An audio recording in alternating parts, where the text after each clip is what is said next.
રિપોર્ટની અંદર શું આવ્યું છે આપણને કોઝ ઓફ ડેથ આપનાર પેનલ થી પીએમ કરનાર ડોક્ટર શ્રી જણાવશે. ઓકે સર હિન્દીમાં અને હિન્દી માટે થોડી કનેક્ટ કરતો પાર્ટનર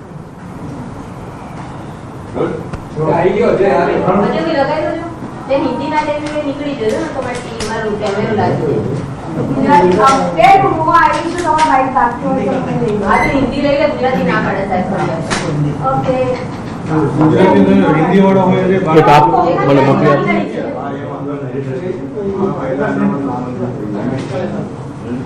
भाई हिंदी के टाइम थोड़ा काम लेना होगा. તો મોતનું જે કારણ છે તે જાણવું પોલીસ માટે પણ પડકાર બન્યું છે. આખરે બે બાળકીઓના મોતનું કારણ શું છે તે અંગે હાલ પ્રેસ કોન્ફરન્સ થઈ રહી છે. ખીરાની જે થિયરી હતી, સંતાન પ્રાપ્તિની થિયરી હતી, પરંતુ તે તમામનું નિષ્કર્ષ શું નીકળ્યું છે તેના પર સૌ કોઈની નજર છે. જો કે સૂત્રો દ્વારા એ પણ માહિતી મળી છે કે એફએસએલ રિપોર્ટમાં કંઈ પણ શંકાસ્પદ અથવા વાંધાજનક નથી જાણવા મળ્યું. ત્યારે બાળકીઓના મોત આખરે કઈ રીતે થયા, ખરેખરમાં શું ખીરાને કારણે થયા કે કેમ, તે અંગે હજુ પણ રહસ્ય છે તે ઘેરાયું છે. પ્રેસ કોન્ફરન્સમાં પોલીસ દ્વારા શું જાણકારી પ્રાપ્ત થાય છે તેના પર સૌ કોઈની નજર તો છે, પરંતુ આ બે બાળકીઓના મોતનું જે રહસ્ય છે તે વધુ ગૂંચવાયું છે. હાલ તો સૂત્રો દ્વારા એ માહિતી મળી છે કે જે રિપોર્ટ સામે આવ્યું છે એફએસએલનું, તેમાં કોઈ પણ જાણકારી અથવા વાંધાજનક અથવા શંકાસ્પદ વસ્તુ નથી જાણવા મળી. તો પછી મોતનું કારણ શું છે તે જાણવું આ સમગ્ર તપાસ પોલીસ માટે પડકારજનક બની ગઈ છે. ઉલ્લેખનીય છે કે અમદાવાદમાં ચાંદખેડામાં બે બાળકીઓના મોત ડોસાના ખીરાના કારણે થયા હોવાની ચર્ચા થઈ હતી અને સમાચાર પણ સામે આવ્યા હતા, પરંતુ હજુ સુધી તેનું જે નક્કર કારણ છે તે સામે નથી આવ્યું. હજુ પણ આ મામલે પોલીસ તપાસ છે તે યથાવત છે.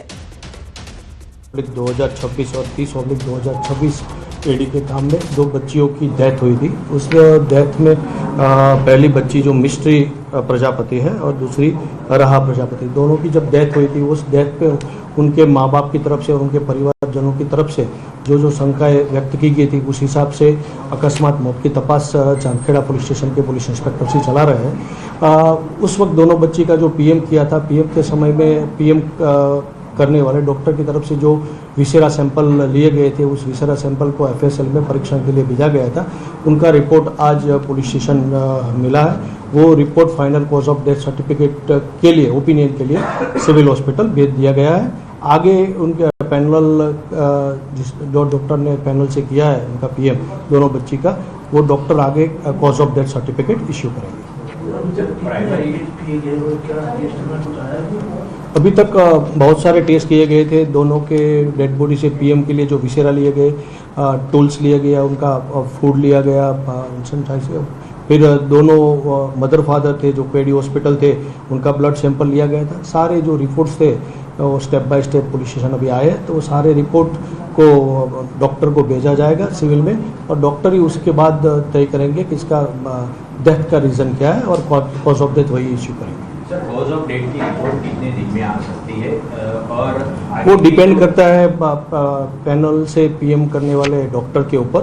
उनको मतलब कॉज ऑफ डेथ रेडी करने में जो परीक्षण रिपोर्ट आए वो परीक्षण रिपोर्ट का अभ्यास करने में, और कोई उनकी क्वेरी है तो एफएसएल में दोबारा वो क्वेरी रिपोर्ट उनकी तरफ से जनरेट होकर आती है. તો અન્ય સમાચારની જો વાત કરીએ તો આવતીકાલથી રાજ્યમાં માવઠાના એંધાણ છે.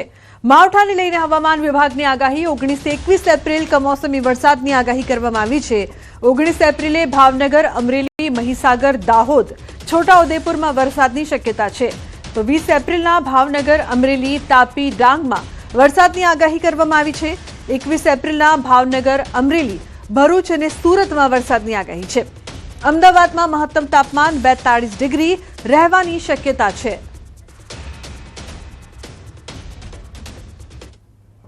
आज के लिए डे 1 के लिए ड्राई वेदर प्रिवेल करेगा. डे 2, डे 3 और डे 4 में आइसोलेटेड प्लेसेस पे लाइट टू मॉडरेट रेन होने का पूर्वानुमान है.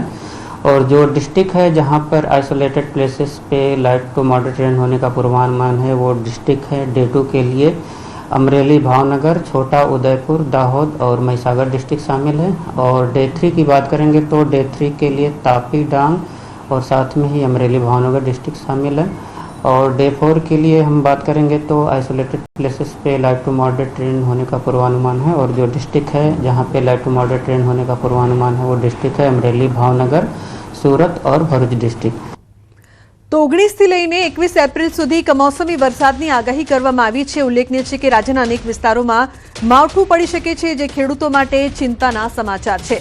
તો આવતીકાલે માવઠાની આગાહી છે। 19થી 21 એપ્રિલ સુધીમાં અનેક વિસ્તારો એવા છે જેમાં ભાવનગર, અમરેલી, મહીસાગરમાં વરસાદની શક્યતા છે। ઉલ્લેખનીય છે કે અનેક આગાહી છે અનેક વિસ્તારો માટે। જે પ્રકારથી આપ જોઈ રહ્યા છો 19 એપ્રિલે કયા કયા વિસ્તારોમાં માવઠાની આગાહી છે, તો દાહોદ, છોટા ઉદેપુર માટે આગાહી છે। બીજી તરફ 20 એપ્રિલે ભાવનગર, અમરેલી, તાપી અને ડાંગમાં માવઠું પડી શકે છે તેવી આગાહી કરવામાં આવી છે। આ વિસ્તારના ખેડૂતો માટે મહત્વના સમાચાર। તો 21 એપ્રિલ માટે સુરત, ભરૂચ અને ભાવનગર તેમજ અમરેલીની આગાહી કરવામાં આવી છે। આ એ વિસ્તારો છે કે જ્યાં માવઠું પડી શકે છે। 19 એપ્રિલે ભાવનગર, અમરેલી, મહીસાગર, દાહોદ અને છોટા ઉદેપુરના ખેડૂતો માટે ચિંતાના સમાચાર। તો 20 એપ્રિલે ભાવનગર, અમરેલી અને તાપી તેમજ ડાંગમાં માવઠાની આગાહી કરવામાં આવી છે। તો આ તમામ વિસ્તારો છે કે જ્યાં 3 દિવસ માવઠું પડી શકે છે। 21 એપ્રિલે સુરત, ભરૂચ, અમરેલી અને ભાવનગરમાં માવઠાની આગાહી કરવામાં આવી છે। અન્ય સમાચાર પર જો નજર કરીએ તો મોરબીના હળવદના મયાપુર ગામે જમીનની અદાવતમાં મારપીટ થઈ છે। ખેતરમાં ઘૂસીને 6 શખ્સોએ દંપતીને ઢોર માર માર્યો છે। ખેતર અમારું છે, ખાલી કરી દો કહીને મારપીટ કરવામાં આવી છે। ભોગ બનેલા ઇજાગ્રસ્ત દંપતીએ સારવાર બાદ ફરિયાદ કરી છે। ભોગ બનેલા આધેડે જમીન બાબતે હળવદ કોર્ટમાં પિતા સામે કેસ કર્યો છે। કોર્ટમાં કેસ ચાલુ હોવા છતાં પિતાએ જમીન વેચી દીધાની ચર્ચા છે। તો વેચાણ બાદ જમીનનો કબજો લેવા બાબતે આજે શખ્સોએ મારામારી કરી હતી। ઉલ્લેખનીય છે કે જમીનની અદાવતમાં મારપીટ થઈ હતી। મોરબીની આ સમગ્ર ઘટના છે। ખેતરમાં ઘૂસીને 6 શખ્સોએ દંપતીને ઢોર માર માર્યો। આ ખેતર અમારું છે, તેને ખાલી કરી દો તેવું કહીને મારામારી કરવામાં આવી હતી। તો આધેડે જમીન બાબતે પિતા સામે કેસ કર્યો છે।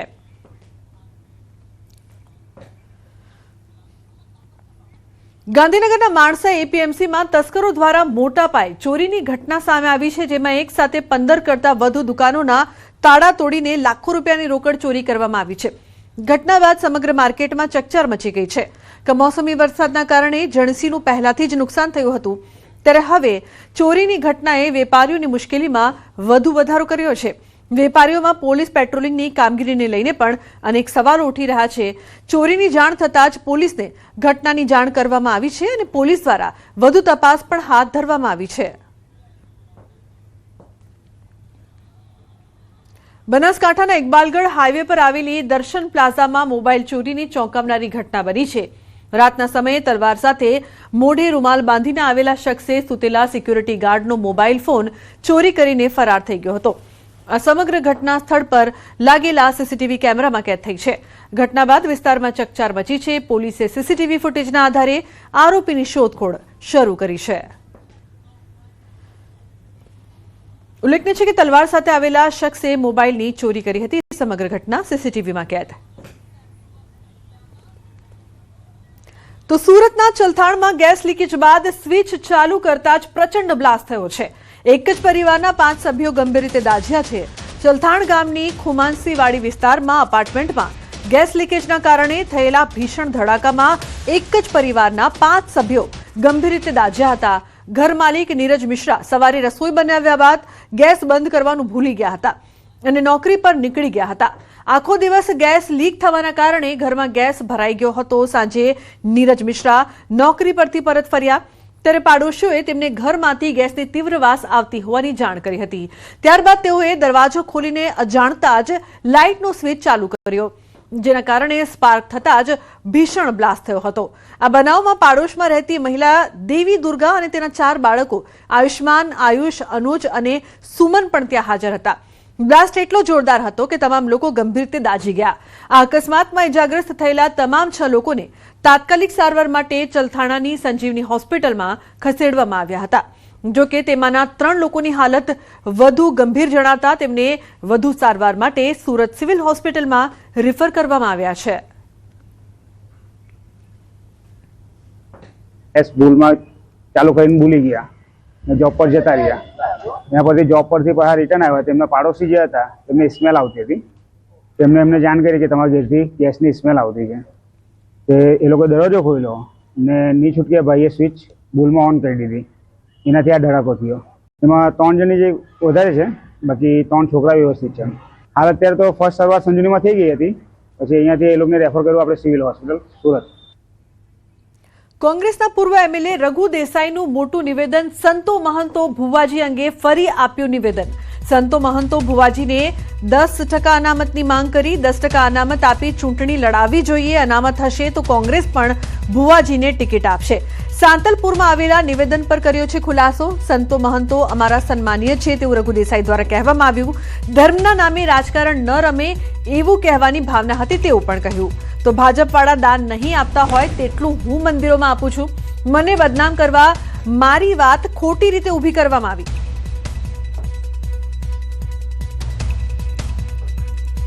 ભાજપ પાર્ટીના નામે હવે પ્રજા પરેશાન છે.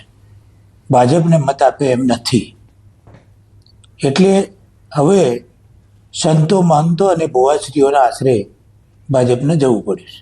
એમને એટલો બધો સંતો મહંતો ભુવા ઉપર પ્રેમ હોય તો 10% અનામત સંતો મહંતોને ભુવાશ્રીનો પણ આપવું જોઈએ. 10% અનામત આપીને એમને ચૂંટણી લડાવવી જોઈએ, જેથી કોંગ્રેસ પણ સંતો મહંતોને મત ટિકિટો આપે અને ભાજપ પણ આપે. અને એ બધા સેવા જ કરે છે સમાજની. અમારા કોઈ ભુવાને સ્પેશિયલ કહેવા માટેની મારી વાત નથી. કોંગ્રેસ પાર્ટી એમાં ટેકો આપશે. વિધાનસભામાં ટેકો આપીશું, દેશની સંસદમાં ટેકો આપીશું. તમે જો એમનું સન્માન કરવા માંગતા હોય તો, પણ એમને તમારી ગંદી રાજનીતિમાં લાવીને જેમ ગૌ માતાની હાલત કરી એમ અમારા સંતો મહંતોની અને ભુવાશ્રીને ના કરો. આવું ગંદુ રાજકારણ ભાજપ ધર્મના નામે ના રમે. રાધનપુરના ધારાસભ્ય રઘુ દેસાઈએ ભુવા ભોપાને લઈને આપેલા નિવેદનનો મામલો. રાધનપુરના ભાજપ ધારાસભ્ય લવિંગજી ઠાકોરે પ્રતિક્રિયા આપી. તેમણે કહ્યું કે ભાજપ સનાતન ધર્મને માનવાવાળી પાર્ટી છે. ભાજપના કેટલાય ધારાસભ્યો સંતો મહંતો છે. કોંગ્રેસની માનસિકતા આવી જ છે. રઘુ દેસાઈએ કહ્યું હતું કે ભુવાથી ચૂંટણીઓ ન જીતાય. ભાજપે સાંતલપુર જિલ્લા પંચાયત બેઠકમાં મહાકાળીના ભુવાને ટિકિટ આપી છે. મહાકાળી માતાજીના મંદિરે ભુવાજી તરીકે ગાદી સંભાળે છે. એ ડીકે સ્વામી એ ધારાસભ્ય છે. શંભુનાથ ટુંડિયા મારી પડખે બે એ ધારાસભ્ય છે. કારણ કે આ ધર્મને માનવા વાળી પાર્ટી છે. અહીંયા જિલ્લા પંચાયતમાં અમારે મહાકાળીના પરમ ભક્ત જેને અમે વારે વારે એના ચરણમાં નમીએ છીએ એવા ભુવાજીને એ ભારતીય જનતા પાર્ટીએ ટિકિટ આપી છે. સામે વાળાની માનસિકતા આ કોંગ્રેસ વાળાની બધી આવી જ છે. તો ભારતીય જનતા પાર્ટી એ સનાતન સત્યને માનવા વાળી પાર્ટી છે. વડોદરાના ડભાઈમાં કોંગ્રેસને મોટો ઝટકો. સ્થાનિક સ્વરાજની ચૂંટણીમાં કોંગ્રેસમાં મોટું ગાબડું પડ્યું છે. બક્ષીપંચ મોરચાના પ્રમુખ અને 100 કાર્યકર્તાઓ ભાજપમાં જોડાયા છે. આ સમગ્ર મામલે ધારાસભ્ય શૈલેષ મહેતાનું નિવેદન સામે આવ્યું છે. કોંગ્રેસ બોખલાઈ ગઈ છે. જે ઉમેદવારો ભાજપ છોડીને કોંગ્રેસમાં જાય છે એ જ ઉમેદવારો પાછા ભાજપમાં ભળી જાય છે. આ સાથે જ પક્ષમાં બળવો કરનારા પર વરસ્યા શૈલેષ મહેતા. બળવો કરનારા લોકોના હાલ જોવા જેવા થશે તેવું કહીને પોતાનો આક્રોશ ઠાલવ્યો. અને આપણે જોઈ રહ્યા છીએ કે કોંગ્રેસ પક્ષ બોખલાઈ ગઈ. ઉમેદવારો ભાજપના લોકોને લઈ જઈને ઉમેદવાર બનાવે ને પછી એ ઉમેદવાર પાછું તોફાન મચાવવાનો પ્રયત્ન કરે. ચૂંટણી પૂર્વે નર્મદામાં આપને મોટો રાજકીય ફટકો પડ્યો છે. આપના ગઢ ગણાતા ડેડિયાપાડામાં મોટો રાજકીય ફટકો પડ્યો છે. ડેડિયાપાડા તાલુકા પ્રમુખે આપ્યું છે રાજીનામું. રાજેન્દ્ર વસાવાએ અવગણનાનો આક્ષેપ કરીને રાજીનામું આપ્યું છે. ચૂંટણી પ્રક્રિયામાં પોતાની બાદબાકી થતી હોવાનો પણ આરોપ કર્યો છે. ચૂંટણી ટાળે જ ચૈતર વસાવાના નિકટના સાથીઓએ પક્ષ છોડ્યો. સમાચારમાં આગળ વાત કરીએ તો વાવ થરાદ જિલ્લામાં સ્થાનિક સ્વરાજની ચૂંટણીના પ્રચાર માટે મુખ્યમંત્રી ભૂપેન્દ્ર પટેલ ધીમા ખાતે પહોંચ્યા. જ્યાં તેમણે વિકાસ સંકલ્પ સભામાં વિશાળ જનસભા સંબોધીને ભાજપના ઉમેદવારો માટે સમર્થન માંગ્યું. સાથે જ વિપક્ષ પર આકરા પ્રહારો પણ કર્યા. પૂર્વ સાંસદ પરબતભાઈ પટેલ અને મંત્રી સ્વરૂપજી ઠાકોર સહિતના દિગ્ગજ નેતાઓ હાજર રહ્યા. અલ્પેશ જોશીની આગેવાનીમાં ભવ્ય બાઇક રેલી દ્વારા મુખ્યમંત્રીનું સ્વાગત કરવામાં આવ્યું. તો એને કહેવું તો પડે ને કે મેં શું શું કર્યું. ભાઈ 5 વર્ષે 30 વર્ષથી ભારતીય જનતા પાર્ટી ઉપર આપ બધાએ જે વિશ્વાસ મૂક્યો છે,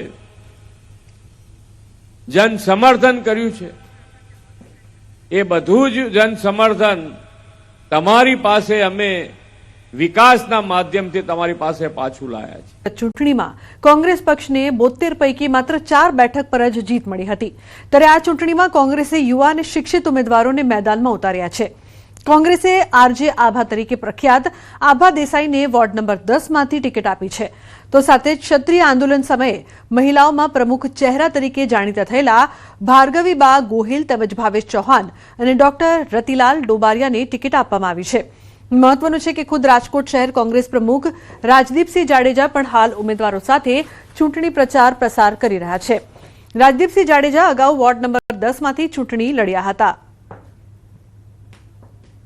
જુઓ, અત્યાર સુધી સત્તા પર રહેલી પાર્ટી જે છે એ વિક્ટરી સિક્યોરિટીમાં આવી ગઈ હોય એવી પરિસ્થિતિ છે. એટલે એ કોન્ફિડન્સ થોડો વધી ગયો છે. એટલે લોકોની જરૂરિયાતો, લોકોની જે ઈચ્છાઓ, લોકોને જે પરેશાની છે, કમ્પ્લેન્સ, એના પર એટલું ધ્યાન નથી દેવાતું. એટલે લોકોમાં થોડી નારાજગી એ જાજી છે. એટલે એ વિક્ટરી સિક્યોરિટીની બદલે હવે એ અજમાવી જોવે. જે લોકો નવા ચહેરાઓ છે, નવો જોશ છે, કામ કરવાની નવી ધગશ છે અને એ પાર્ટી જે એકદમ સધર અને સરસ એવી પેનલ લઈને આવે છે, મહેનત કરે છે, એને એ ચેન્જ કરીને જોવે, એક વખત અજમાવીને જોવે. લોકશાહીને કેવી રીતે જીવંત રાખવી, લોકશાહીને જો જીવંત નહીં રખાય અને સ્થાનિક સ્વરાજ્યનું મૂળ જો ભાંગી જશે તો પછીનું ભાવિ શું હશે. અને આટલા વર્ષોથી જો એક ધારું શાસન હોવા છતાં પણ સ્થાનિકમાં આટલી બધી પરેશાની છે તો અહીંયા બહુ મોટો ક્વેશ્ચન માર્ક છે. અમે અત્યારે ડોર ટુ ડોર બધાને મળી છીએ. બધા એક જ પ્રશ્ન કરે છે કે ભાઈ પાણી તો આજે 10 મિનિટ આવે, 5 મિનિટ નો આવે, 15 મિનિટ આવે છે, નથી આવતું, ડુક્કા ખાતું આવે છે. હવે એ જે પ્રશ્ન છે, બરોબર. બીજો છે કે ભૂગર્ભ ગટર ઉભરાઈ જાય છે, એના ઢાંકણા નીચે બેસી ગયા છે, એનો કોઈ રસ્તો કે ઈલાજ નથી કંઈ. અને અમે જે કંઈ ઓલા જોવે છીએ તો એમ કહે છે કે અમે કોઈ ઉમેદવારને ત્યાર પછી જોયા જ નથી એમાં અહીંયા. અને અમે જઈએ છીએ તો દરવાજો ખોલવો હોય તો ખોલે છે, નહીં તો દરવાજો નથી ખોલતા. અમે જે મેનિફેસ્ટોમાં અમારા મોવડી મંડળે જે જાહેરાત કરી છે, જો અમારું બોડી બનશે તો એનું અમે 100% પાલન કરશું અને એને અમલમાં મૂકશું, એની અમે આજથી ખાતરી આપીએ છીએ. તો અમે પેનલ પણ એવી આપી છે કે જે લોકો છે, જે જનતા છે, એ પણ આ લોકોને સમજી શકે અને લોકોની જે વાચા આપવાનું કામ છે એ લોકો તત્પરતાથી કરી શકે. અને આખા વિસ્તારની અંદર જે કામો રહી ગયા છે, ભારતીય જનતા પાર્ટીના લોકો ચૂંટાણા પછી વિકાસના કામો નથી થયા, માત્ર ને માત્ર ભ્રષ્ટાચારી શાસન આપ્યું છે સમગ્ર મહાનગરપાલિકામાં. સુરત પાલિકાના વોર્ડ નંબર 3માં ભાજપ સામે સ્થાનિક લોકોમાં ભારે અસંતોષ જોવા મળ્યો છે. પ્રચાર દરમિયાન લોકો દ્વારા ભાજપના ઉમેદવારોને હાર પહેરાવી સ્વાગત કરવામાં આવ્યું, પરંતુ સાથે જ તીખા સવાલો પણ પૂછવામાં આવ્યા. છેલ્લા 5 વર્ષમાં કરાયેલા કામો અંગે જનતાએ સ્પષ્ટ જવાબ માંગ્યા, પરંતુ ઉમેદવારો પાસે યોગ્ય જવાબ ન હોવાના આક્ષેપો ઉઠ્યા. ખાસ કરીને સ્થાનિક મહિલાઓએ પણ ખુલ્લેઆમ વિરોધ નોંધાવ્યો, જેના કારણે પ્રચાર દરમિયાન તણાવપૂર્ણ સ્થિતિ સર્જાઈ છે. આ દરમિયાન અલ્પેશ પટેલ અને સ્થાનિક વચ્ચે વાતચીતનો એક વિડીયો સામે આવ્યો. કેમ ભાગી જઈ શકે? અમે દંડાઈ ખાધા હતા પાટીદારના, ભાઈ ભાગી કેમ જાય? સવાલ પૂછી તો ભાગી જવાનું. સવાલ આ બધો રસ્તાનો છે. આ રસ્તા કોર્પોરેટર બનશે એટલે આવે ને, અમે કોર્પોરેટર આપના છે, બીજી બધી સત્તા તો ભાજપની છે કે નહીં? તો કેમ? અને મારી સિવાય આ બધાને સમસ્યા છે, આખી સોસાયટીને સમસ્યા છે.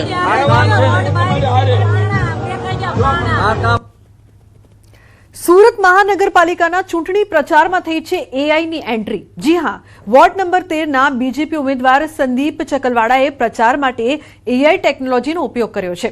સંદીપવાડાએ એઆઈ ટેકનોલોજીથી તૈયાર કર્યા છે 4 જેટલા ગીતો.